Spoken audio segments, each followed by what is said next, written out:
It's Bourbon Night. Hello, I am Chad. I'm Sara. And we did something really special and really cool with the Lexington Bourbon Society. What did we do? What did we do? So we did a Poor Man's Pappy challenge.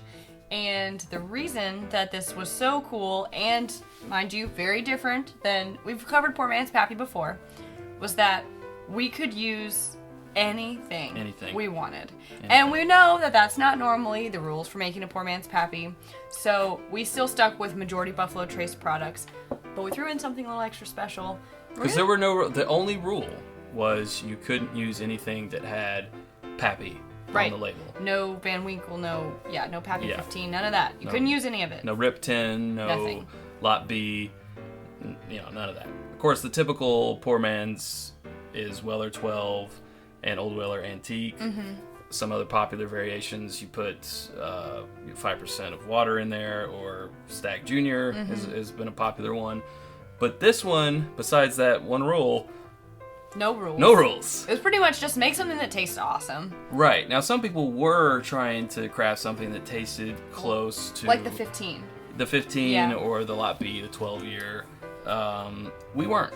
No. We weren't. We just tried to make something that we tried and we're like, damn, that's pretty good. Yeah. So this is Poor Man's Pappy with a big old asterisk over it. Yeah.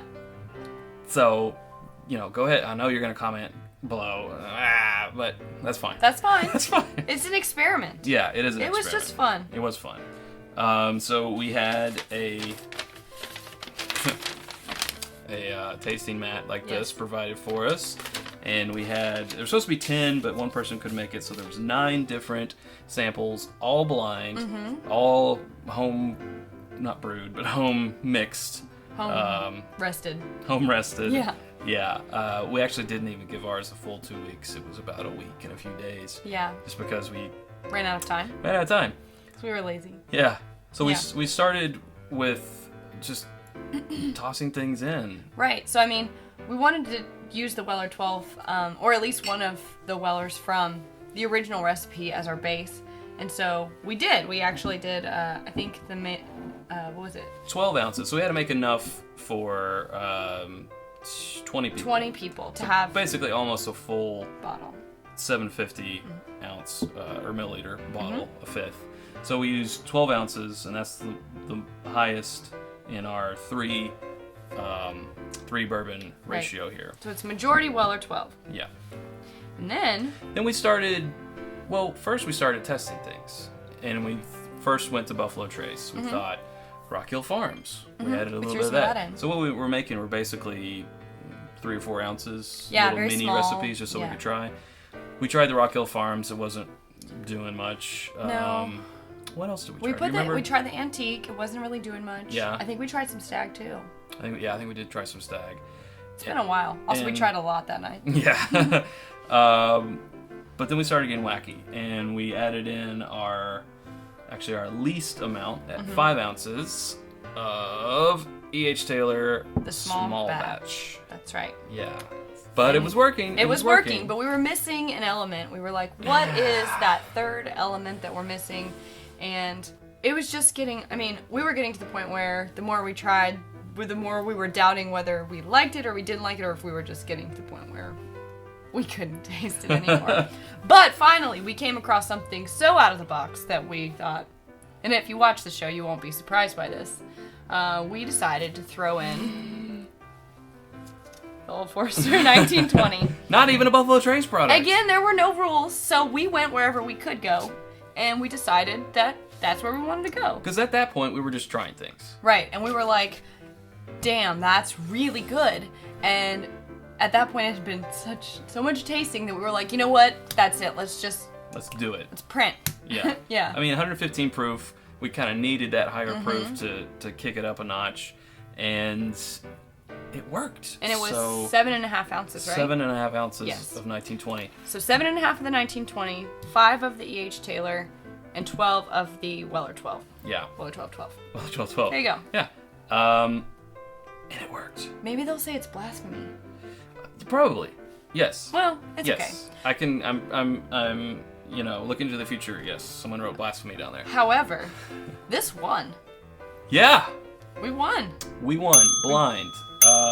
There was how many people there? You think?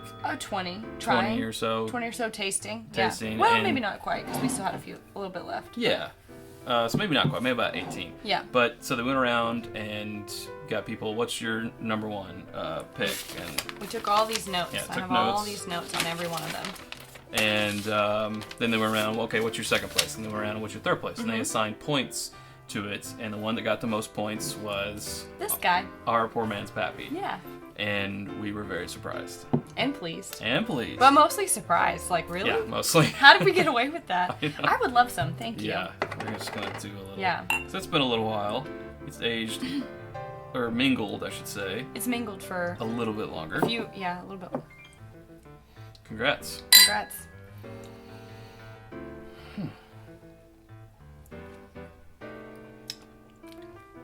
Yeah. Yeah. Yeah, that's pretty good.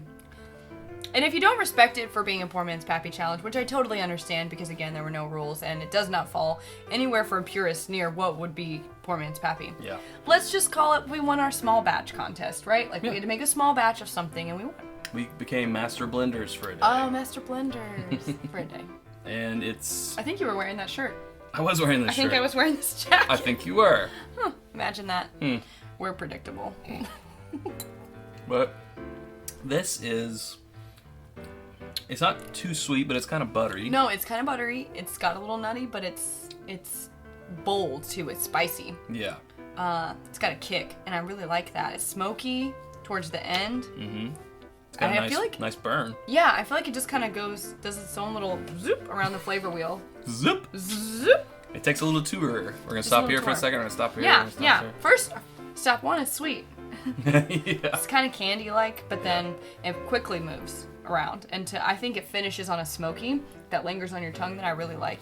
Mm-hmm. And I'm thinking the nuttiness is coming from this 1920, which I got from it. Well, we both did. Oh wait, I remember we put Noah's Mill in one of our concoctions. Did we? I think so, and it was close, but it was almost too nutty. So we're like, well, what's around the same proof but not as nutty? And I think that's how we landed on that guy, and it did the trick. Now we're not, so conceited to where we're like, this is our favorite bourbon now. It's the best. There's no other better bourbon in the world. No, it's good. Yeah. But we have other favorites, and some of these are our favorites right here. Right. And that's why they made it in there. But it's fun, and I would just encourage people to kind of do the same. Right. Maybe do it on that smaller scale. Yeah, if you have the means, I'd say take our, numbers, some sort of fractions, things you learned in middle school, figure out a way to make a smaller amount of it. If you have these three, I'd say make a small amount of it, taste it, and, make your own and try them against each other and make something better. And if you do, tell us, because we would also like to try that. Yeah. That would be delicious. Absolutely. And because we got questions from our first Poor Man's Pappy video that we did, this is a old Basil Hayden bottle. Well, not an old, but a used Basil Hayden bottle that I took the stuff off of. Yeah. Pretty nice.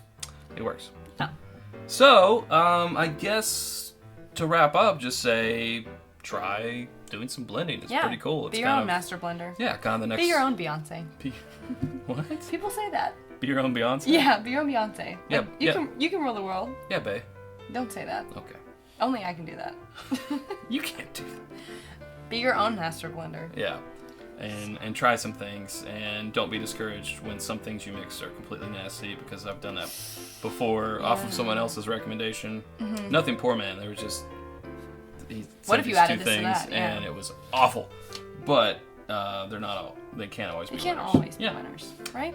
Yeah. So that'll do it for us here at It's Bourbon Night. Thanks, Sarah. Thanks, Chad. You are welcome. And until next time, blend more bourbon. That's right.